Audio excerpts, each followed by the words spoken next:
Indian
Good afternoon to one and all.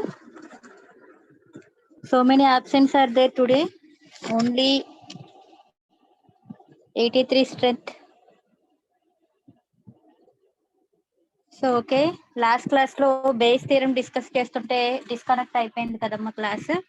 So అసలు base theorem ఎందుకు introduce చేయాల్సి వచ్చిందంటే, ఇప్పుడు దాకా మనం కండిషనల్ ప్రాబబిలిటీ నేర్చుకున్నాం. కండిషనల్ ప్రాబబిలిటీ అంటే ఏం చెప్పుకున్నాం? మనం ఒక ఎక్స్పెరిమెంట్ ఏదైనా చేస్తుంటే ఆ ఎక్స్పెరిమెంట్ కి పలానా అవుట్కమ్ వస్తుంది అన్న విషయం మనకు తెలుసుంటది. అంటే ర్యాండమ్ ఎక్స్పెరిమెంట్ అంటే మనకి ఎక్స్పెరిమెంట్ కి వచ్చే రిజల్ట్ ఏంటనేది మనకి ఐడియా ఉంటది, కానీ ఖచ్చితంగా ఇదే వస్తుందని చెప్పలేం కదా. సపోజ్ కాయిన్ టాస్ వేస్తే ఏదో ఒక అవుట్కమ్ అయితే రావాలి. ఆ అవుట్కమ్ ఏమొస్తుందో నీకు తెలుసు, హెడ్ అయినా టెయిల్ అయినా ఈ రెండిట్లో ఏదో ఒకటే రావాలి. సో ర్యాండమ్ ఎక్స్పెరిమెంట్స్ అంటే ఇవన్నీ మనకు తెలుసు. సో నువ్వు చేసే ఎక్స్పెరిమెంట్ కి ఎడిషనల్ గా ఇంకో కొంత ఇన్ఫర్మేషన్ తెలియడం వల్ల ప్రాబబిలిటీ, మనం క్యాలిక్యులేట్ చేసే ప్రాబబిలిటీలో సమ్ చేంజ్ జరుగుతుంది అని చెప్పాను కదా. ఆ ఎడిషనల్ ఇన్ఫర్మేషన్ వల్ల మనకి ప్రాబబిలిటీలో వేరియేషన్ వస్తుంది. దీన్ని కండిషనల్ ప్రాబబిలిటీ అని చెప్పుకున్నాం. యూజువల్ గా అసలు మల్టిప్లికేషన్ థియరం అన్నది మనకి సిలబస్ లో మెన్షన్ చేయలేదండి.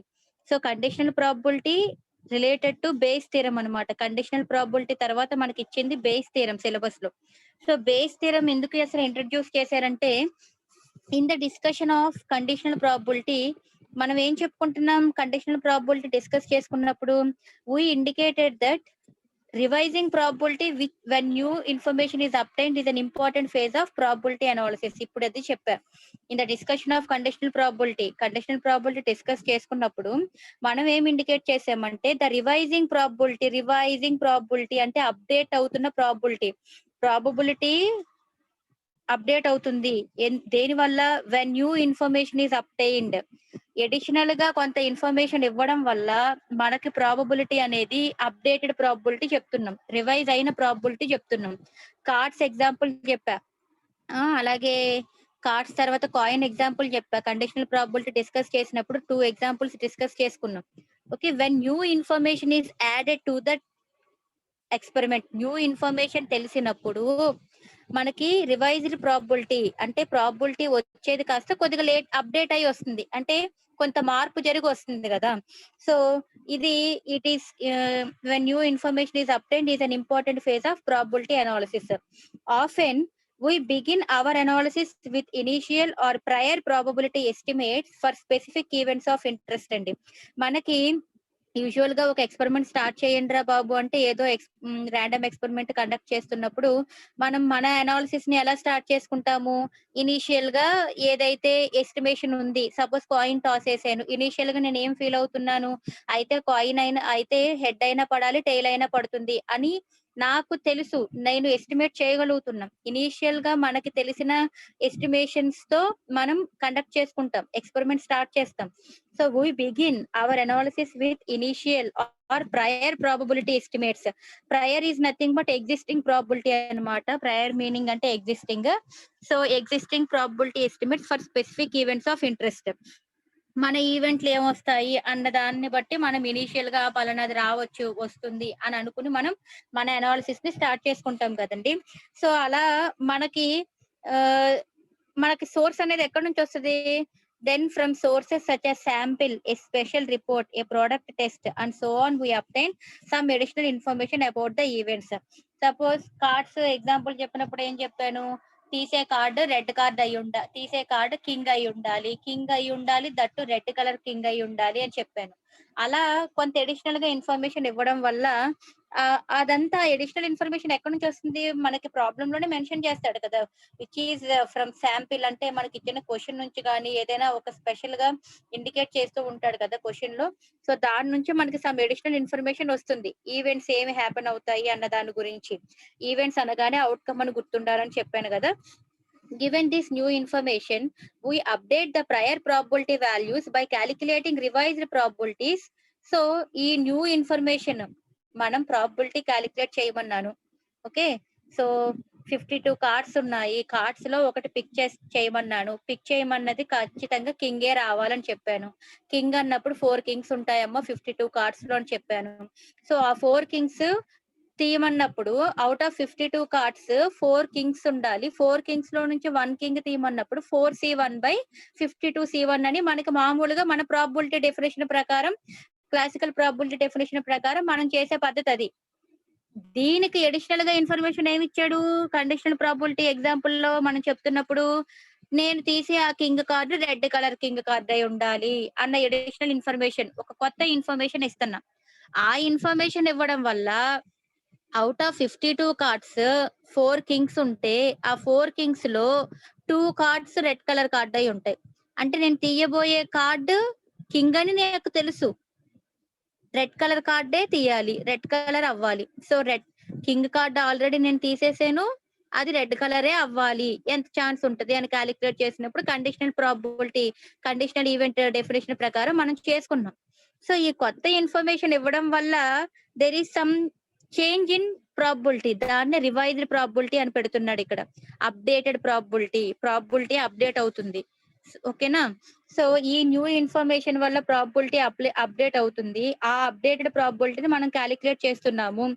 దాన్ని మనం ఇక్కడ పోస్టీరియర్ ప్రాబబిలిటీస్ అంటాడండి. పోస్టీరియర్ ప్రాబబిలిటీస్ అంటాడు. సో, బేస్ థియరమ్ అనేది దీని గురించి ఇంట్రొడ్యూస్ చేశాడు. న్యూ ఇన్ఫర్మేషన్ ఇవ్వడం వల్ల ప్రాబబిలిటీ రివైజ్ అవుతుంది. అప్డేట్ అవుతుంది ప్రాబబిలిటీ. ఆ అప్డేటెడ్ ప్రాబబిలిటీని కాలిక్యులేట్ చేసి చెప్తావు నువ్వు ఇక నుంచి. Okay. So, Bayes theorem which was given by Thomas base. Thomas base అనే ఆయన బ్రిటిష్ మ్యాథమెటిషియన్ అండి. ఇన్ 1763లో ప్రూవ్ చేశాడు. దీనికి ప్రూఫ్ బేస్ థియరమ్ ఇంట్రొడ్యూస్ చేశాడు. Provides A means for making these probability calculations. ఈ న్యూ ఇన్ఫర్మేషన్ ఇవ్వడం వల్ల రివైజ్ అయ్యే ప్రాబబిలిటీస్‌ని, అప్డేట్ అవుతున్న ప్రాబబిలిటీస్‌ని, అలాగే పోస్టీరియర్ ప్రాబబిలిటీస్‌ని సో, ఇవన్నీ కాలిక్యులేట్ చేయడానికి మనం బేస్ థియరమ్‌ని యూజ్ చేస్తాము. సో, బేస్ థియరమ్‌లో యూజ్ చేసే స్టెప్స్ ఏంటి అంటే చూపిస్తాను. బేస్ థియరమ్‌లో యూజ్ చేసే స్టెప్స్ ఏంటంటే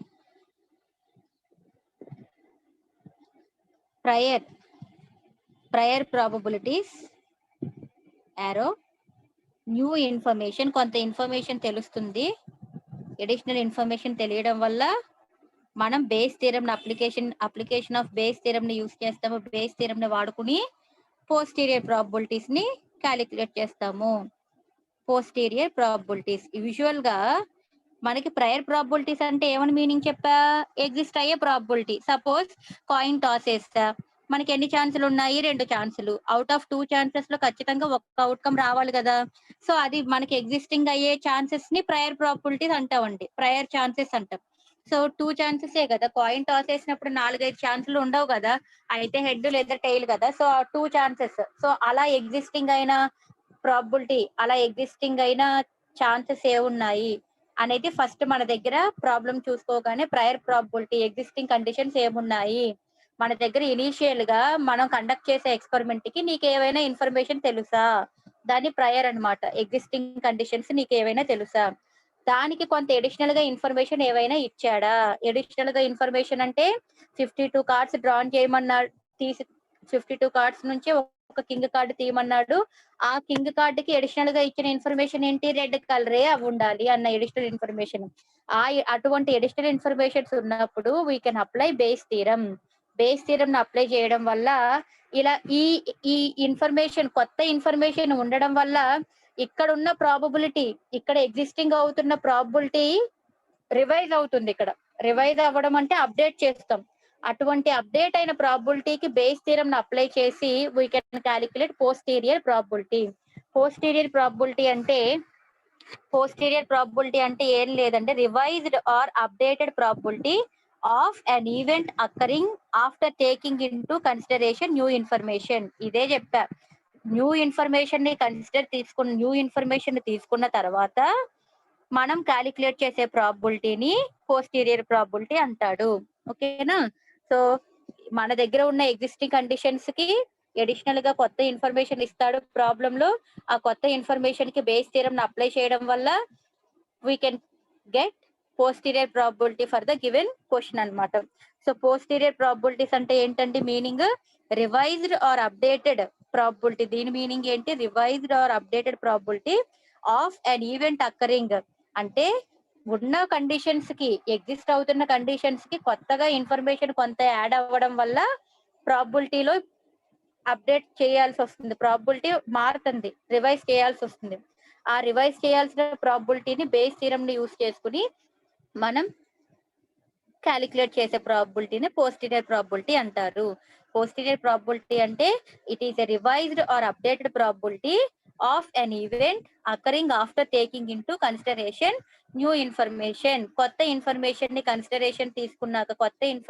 కన్సిడర్ చేసుకున్నప్పుడు మనం కాలిక్యులేట్ చేసే ప్రాబబిలిటీనే పోస్టీరియర్ ప్రాబబిలిటీ అంటారు. సో బేస్ థియరమ్ అంటే పోస్టీరియర్ ప్రాబబిలిటీస్ ని కాలిక్యులేట్ చేయడానికి యూస్ చేస్తామండి. ఓకే.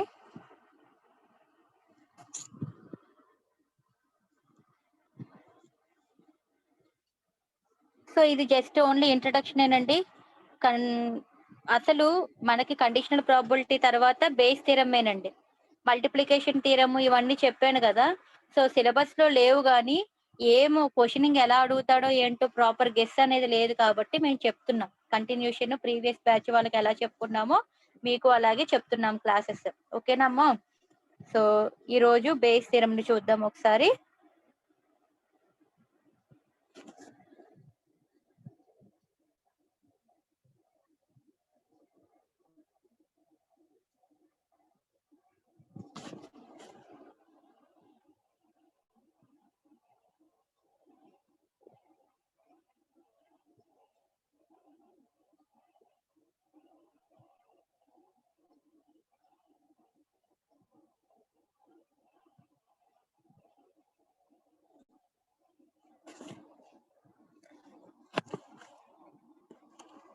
సో బేస్ థియరమ్ అడిగినప్పుడు state and prove base theorem అని అడిగితే you have to right the statement your self only మా. సో బేస్ థియరమ్ స్టేట్మెంట్ ఏంటంటే if B1 B2 so on Bn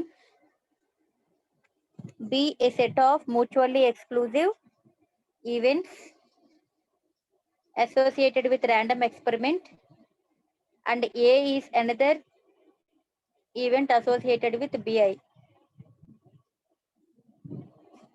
అని చెప్పి probability of BI by A ఇది ఒక్కటేనమ్మా.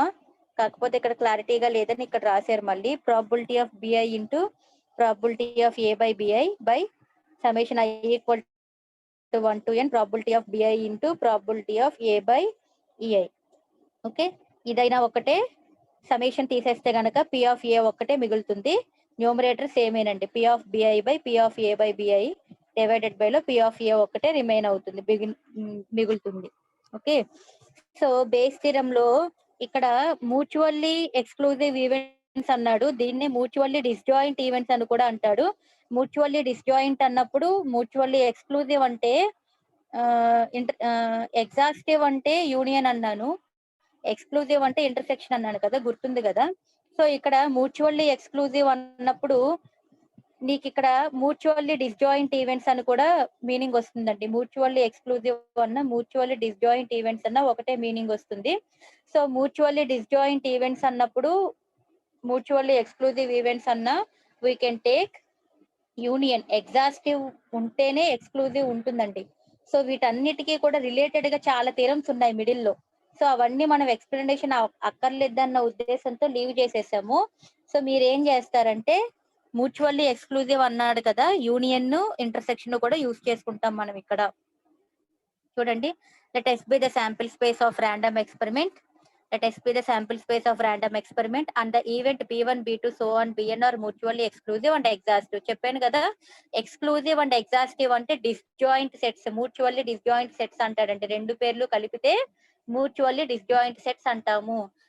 ఇదే statement ఇంకొక టెక్స్ట్ బుక్ లో అయితే మ్యూచువల్లీ డిస్జాయింట్ సెట్స్ అని పేరు పెట్టాడండి. బేస్ థియరం స్టేట్మెంట్ ఇంకో టెక్స్ట్ బుక్ లో ఎలా ఉందంటే the B1, B2, so on Bn are mutually disjoint events అని పేరు ఇచ్చాడండి. ఓకే, మ్యూచువల్లీ డిస్జాయింట్ ఈవెంట్స్ అని పేరు ఇచ్చిన, మ్యూచువల్లీ ఎక్స్క్లూజివ్ అని పేరు ఇచ్చిన, మ్యూచువల్లీ ఎగ్జాస్టివ్, ఇవన్నీ ఏది కనిపించినా మీరు ఇదే ప్రూఫ్ చేసేయండి అమ్మా. మ్యూచువల్లీ డిస్జాయింట్ ఈవెంట్స్ అన్న మ్యూచువల్లీ ఎక్స్క్లూజివ్ అండ్ ఎగ్జాస్టివ్ కలిపితే అన్న ఒక్కటే. ఎక్స్క్లూజివ్ అండ్ ఎగ్జాస్టివ్ రెండు కలిపితే వచ్చేదే మనకి మ్యూచువల్లీ డిస్జాయింట్ ఈవెంట్స్ అండి. Okay, so S is equal to sample space ఎలా కన్సిడర్ చేసుకుంటున్నాం, B1 union, B2 union, B3 union ఇలా కన్సిడర్ చేసుకున్నాం అండి. యూనియన్ లో తీసుకున్నాం. B1 ఎలిమెంట్ లో సెట్ ఉంది కదా, అవన్నీ కూడా యూనియన్ లో తీసుకున్నాం. ఏ అనే సెట్ ని ఏ ఈక్వల్ టు ఏ అనే ఈవెంట్ ని ఎలా కన్సిడర్ చేసుకున్నామంటే ఏ ఇంటర్సెక్షన్ ఎస్ గా తీసుకుంటున్నాం. ఏ ఇంటర్సెక్షన్ ఎస్ అంటే మనం శాంపిల్ స్పేస్ ఇప్పుడే కదా తీసుకున్నాం. సో ఎస్ అంటే శాంపిల్ స్పేస్ తీసుకున్నది, యూనియన్ ఫామ్ రాసేసానండి. సో ఏ ఇంటర్సెక్షన్ B1 ఒకటి, మధ్యలో union, A intersection B2 union, A intersection B3 union and so on A intersection Bn అండి. ఇంటర్సెక్షన్స్ పెడుతూ యూనియన్లు ఉన్నాయి కదా మధ్యలో, అవి యూనియన్లు ఇలా రాస్తున్నామండి. సో ఏ ఈక్వల్ టు ఇలా వచ్చింది. ప్రాబిలిటీని అప్లై చేస్తున్నా both sides. So P of A equal to P of A intersection B1. యూనియన్లు ఉంటే ఏం చేస్తామండి, P of A union B ఉందనుకోండి, P of A plus P of B అండి. రాయొచ్చు దీన్ని, ప్రూఫ్ కూడా ఉంది థీరమ్. ఓకే, థీరం ప్రూఫ్ కూడా ఉందండి. యూనియన్ అంటే ఎడిషన్ రాస్తాము, ఇంటర్సెక్షన్ అంటే ఇంటూ రాస్తాము అని గుర్తుండాలన్న. So P of A union, P of A P of A probability ఇక్కడ P లో వస్తాయి కదండి. P of A union B అనుకోండి. ఇదంతా ప్రాబిలిటీని అప్లై చేసినప్పుడు ఇక్కడ ప్రాబిలిటీ వస్తుంది, ఇక్కడ కూడా P ఆఫ్ అని వస్తుంది కదా, హోల్ బ్రాకెట్ ఉంటది కదా.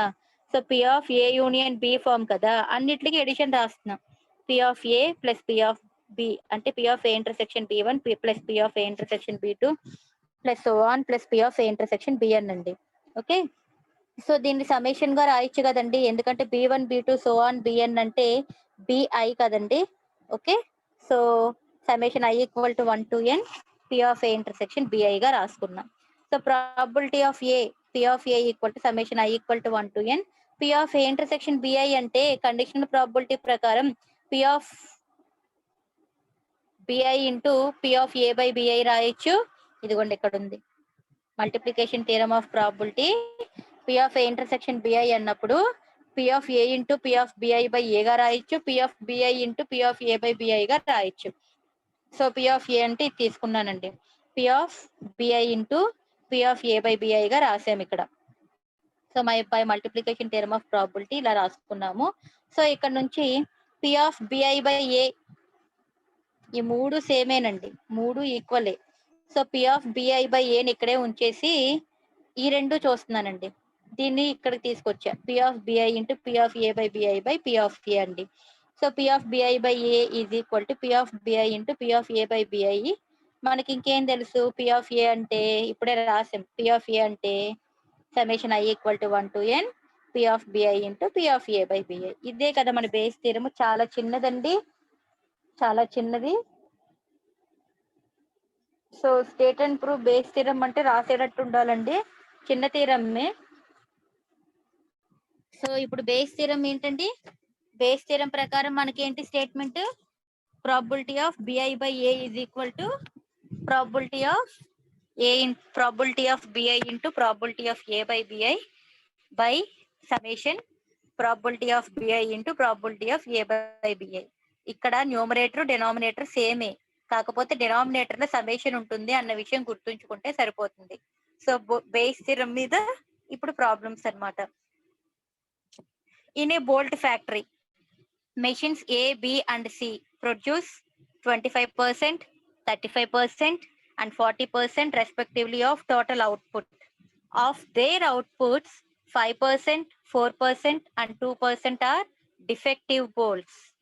If a bolt is chosen at random, the combined output, what is the probability that it is defective? Find also the probability that the defective bolt manufactured by A. ఏం లేదండి, ఇక్కడ ABC అనే 3 machines ఉన్నాయి. So ఈ 3 machines కూడా bolts ని తయారు చేస్తున్నాయి. ఆ తయారు చేసే పర్సంటేజ్ ఎంత అంటండి, 25% ఏమో ఏ అనే మిషన్ బోల్ట్స్ తయారు చేస్తుంది, 35% ఏమో బి అనే మిషన్ బోల్ట్స్ తయారు చేస్తుంది, 40% ఏమో సి అనే మిషన్ తయారు చేస్తున్న బోల్ట్స్ అండి. ఓకే, సో ఇవన్నీ ఆ మిషన్స్ ఇచ్చే అవుట్పుట్స్ అండి. ఈ ఏబిసి మిషన్స్ తయారు చేసినప్పుడు వచ్చే అవుట్పుట్స్ అన్నమాట. అవుట్పుట్స్ అంటే తయారవుతున్న బోల్ట్స్ అన్నమాట. ఇంత పర్సంటేజ్ లో తయారవుతున్నాయి. అయితే అవి ఇచ్చే అవుట్పుట్ లో అంట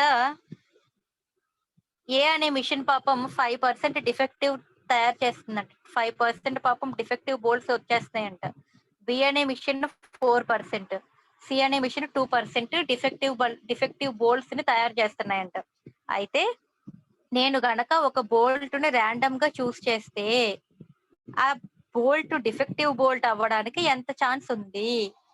అయితే ఆ డిఫెక్టివ్ బోల్ట్ వచ్చేది, అది డిఫెక్టివ్ బోల్ట్ వస్తుంది కదా, ఆ బోల్ట్ ని ఖచ్చితంగా ఏ మిషనే మ్యానుఫ్యాక్చర్ చేసిందా చేయడానికి ఎంత ఛాన్స్ ఉంది?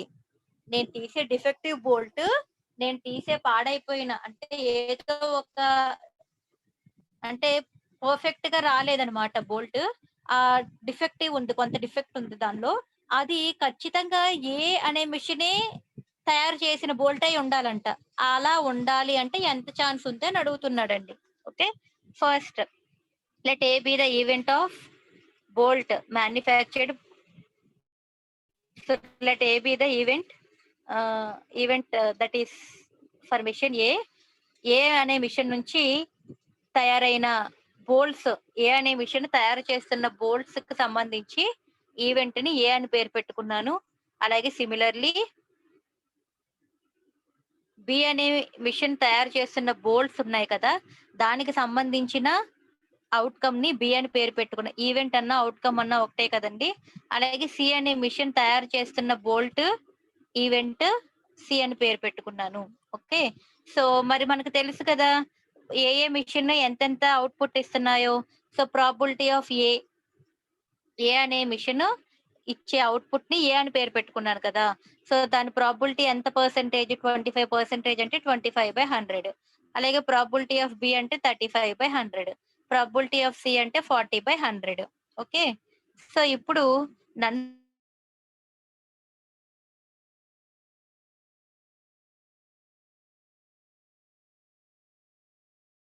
బోల్ట్ అయి ఉండాలి, చేసే bolt defective bolt selecting that is defect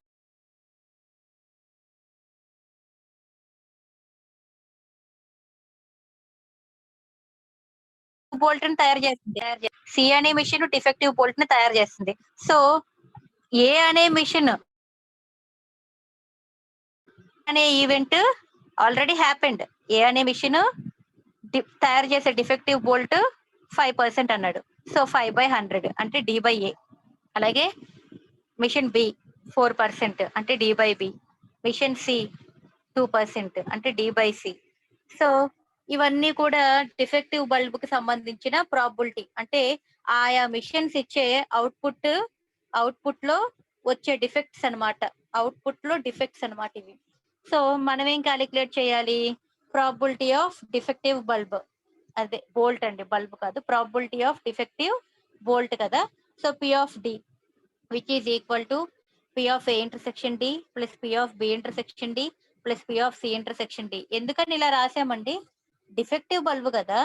defective bulb అనేది ఏ అనే ఏ అనే మిషన్ తయారు చేసే అవుట్పుట్ నుంచే కదండి వచ్చింది. అలాగే డిఫెక్టివ్ బల్బ్ బి అనే మిషన్. నేను డిఫెక్టివ్ బల్బ్ రావడానికి ఉన్న అవకాశాన్ని కనుక్కుంటున్నా, అంతేగాని అది ఖచ్చితంగా ఏ నుంచే వచ్చిన అవకాశాన్ని నేను చెప్పట్లా. నన్ను అడిగిన క్వశ్చన్ ఏంటండి? డిఫెక్టివ్ బల్బ్ సెలెక్ట్ చేయడానికి ఎంత ప్రాబిలిటీ ఉందని అడిగాడు గాని, నేను సెలెక్ట్ చేసిన డిఫెక్టివ్ బల్బ్ ఏ నుంచే తీసాను అని నేను కనుక్కోవట్లా. నేను ర్యాండమ్ గా పిక్ చేసే బోల్ట్ డిఫెక్టివ్ బోల్ట్ అయి ఉండడానికి అవకాశం ఎంత అనేది నేను చెక్ చేస్తున్నాను, అంతేగాని పర్టికులర్ గా ఏ అని బి అని సి అని మెషిన్స్ చెప్పట్లేదండి నేను. ఓకేనా? సో అందుకోసమే డిఫెక్టివ్ బల్బ్ అన్నప్పుడు A machine, B machine, C machine కదండి. సో ఇంటర్సెక్షన్స్ వేసుకున్నా. ఎందుకని? ఏ అనే ఈవెంట్, ఏ అనే మిషన్ నుంచి వచ్చిన అవుట్పుట్ వల్లే కదా నాకు డిఫెక్టివ్ బల్బ్ అనేది తయారవుతుంది. సో రెండు అక్కర్ అవ్వాలి కదా, అందుకే ఇంటర్సెక్షన్ వాడుతున్నా. So A intersection D, B intersection D, C intersection D, 3 addition అండి. ఎందుకంటే మరి 3 కలిపే కదా మనకి 3 మిషన్స్ లో నుంచి డిఫెక్టివ్ బల్బ్ కదా మనకి తయారవ్వాలి. సో ఏ ఇంటర్సెక్షన్ ఉందండి, P of A intersection D అంటే కండిషనల్ ప్రాబిలిటీ ప్రకారం P of A into P of D by A, అలాగే P of B into P of D by B, P of C into P of D by C అండి. Okay. So next, so P of A ఉంది నా దగ్గర, P of D by A ఉంది, అలాగే అన్ని వాల్యూలు substitute చేసుకుని వేసుకోండి, simplify చేస్తే ఇంత వచ్చిందండి. సో ఇది నేను డిఫెక్టివ్ బల్బు తీయడానికి ఉన్న అవకాశం అండి. ఓకే. తర్వాత బిట్ ఏమడిగాడు? నేను తీసే డిఫెక్టివ్ బోల్ట్ ఏ అనే మిషన్ నుంచి తయారై ఉన్నదే అవ్వుండాలి. నేను తీసాను కదా డిఫెక్టివ్ బోల్ట్, అది ఖచ్చితంగా మిషన్ ఏ నుంచి తయారైన బోల్టే అని నేను చెప్పాలండి. అలా చెప్పడానికి ఎంత అవకాశం ఉంది అంటే, నేను తీసేది డిఫెక్టివ్ బోల్ట్ ఆల్రెడీ నాకు తెలుసు, డిఫెక్టివ్ బోల్ట్ డి, అది ఏ మిషన్ నుంచే తయారవ్వాలి, అవకాశం ఏంటి? ఏ మిషనే అన్నాడు. బి అంటే బి పెట్టేవాళ్ళం అండి. So P of A by D ఇది బేస్ థీరం ప్రకారం. ఎందుకని? నేను డిఫెక్టివ్ బోల్ట్ ని తీసాను, కొత్త ఇన్ఫర్మేషన్ ఏం చెప్తున్నాను? నేను తీసిన డిఫెక్టివ్ బోల్ట్ ఖచ్చితంగా ఏ అనే మిషన్ తయారు చేసిందే అయి ఉండాలి అన్న కొత్త ఇన్ఫర్మేషన్ నేను ఇస్తున్నా. ఇలా ఎడిషనల్ గా ఇన్ఫర్మేషన్ ఉన్నప్పుడు బేస్ థీరం ని యూస్ చేస్తూ ఉంటామండి మనం. So probability of A by D, P of A into P of D by A by P of D. నేను సమేషన్ లో ఉన్న ఫార్ములా రాయలేదండి, సమేషన్ తీసేసి రెండోది కూడా చూపించాను కదా మీకు ఇందాక థీరం చెప్పినప్పుడు, 2 ఉన్నాయి కదా. సో ఇది వాడుతున్నాం క్వశ్చన్ లో. ఏది? ఇది సమేషన్ తీసేసిన ఫార్ములా ఉంది కదా, అది యూస్ చేస్తున్నాము. సో చూడండి, probability of A into probability of D by A by probability of D అండి. సో ప్రాబిలిటీ ఆఫ్ ఏ అంటే నా దగ్గర ఉంది 25/100, డి బై ఏ అంటే ఉంది 5/100, ప్రాబిలిటీ ఆఫ్ డి అంటే ఉంది 345/100 హోల్ స్క్వేర్. సింప్లిఫై చేసుకుంటే విల్ గెట్ 25/69 అంట. నేను తీసే డిఫెక్టివ్ బోల్ట్ ఏ అనే మిషనే తయారు చేసింది అని నేను చెప్పడానికి ఉన్న అవకాశం ఎంత? 25/69. 69 అవకాశాలు ఉంటే టోటల్ గా అందులో 25 అవకాశాలు మాత్రమే నేను మిషన్ ఏకి ఇవ్వగలను అని అర్థం అనమాట. ఓకే. సో ఇలా అడిషనల్ ఇన్ఫర్మేషన్ ఉన్నప్పుడు అప్లయింగ్ బేస్ థీరం నుంచి మనం కనుక్కున్న ప్రాబిలిటీని ఏమని పేరు పెట్టాము? Posterior probability, nothing but revised or updated probability. ఓకేనా? సో నా దగ్గర ఫస్ట్ ఉన్న ఇన్ఫర్మేషన్ ఏంటి?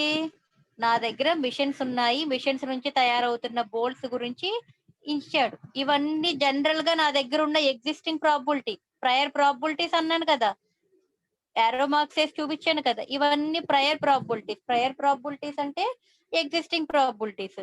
ఈ ఎగ్జిస్టింగ్ ప్రాబిలిటీస్ కి మనకి కొత్తగా తెలిసిన అడిషనల్ ఇన్ఫర్మేషన్ ఏంటి? డిఫెక్టివ్ బోల్ట్, నేను తీసే డిఫెక్టివ్ బోల్ట్ ఏ అనే మిషనే మ్యానుఫ్యాక్చర్ చేసింది అన్న ఎడిషనల్ ఇన్ఫర్మేషన్. సో ఆ ఎడిషనల్ ఇన్ఫర్మేషన్ ని యూజింగ్ బేస్ థీరం నుంచి క్యాలిక్యులేట్ చేయడం వల్ల will get the revised probability or updated probability, nothing but posterior probability.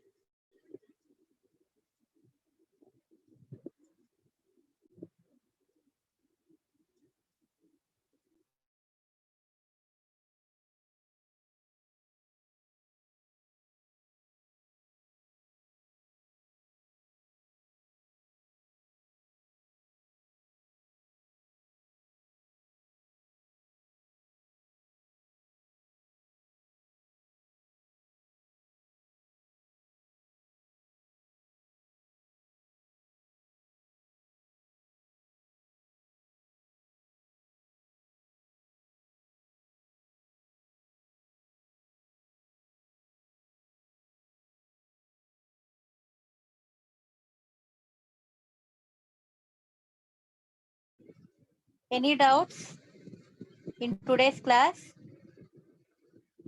Type in chat box. If you have any doubts, just type in chat box. Remaining problems next class లో discuss చేస్తానమ్మా. Doubts ఏమైనా ఉంటే chat box లో type చేయండి.